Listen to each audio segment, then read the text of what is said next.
Update tayo guys.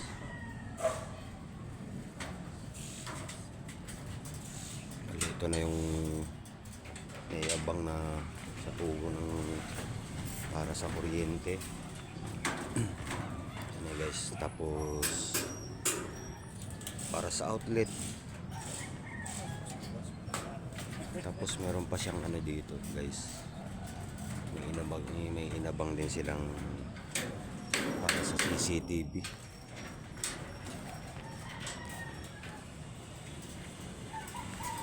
Naman yung mga ano na ito kasi guys.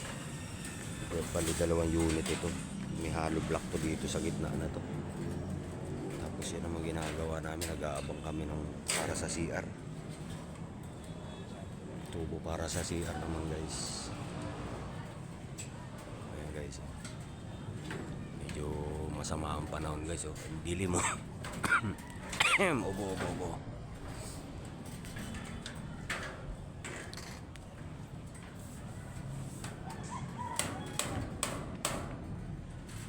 Ayan. Ito na yung mga ano namin guys. Para bukas. Ready na sa pagbuhos. Dito naman. Dito kami. Papasa-pasa ng halo. Ano ang dami yan dito guys eh. Diyan kami maghahalo sa ibaba sa kalsada.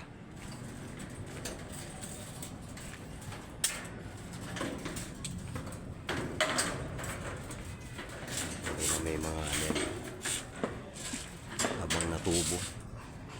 Dito na naman ito ano bali lalagay din sila dito niya ng ano sa outlet.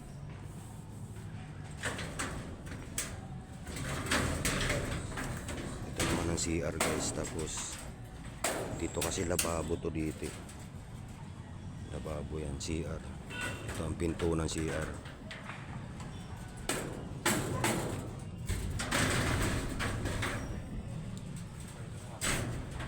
Okay guys, gawa na naman uli.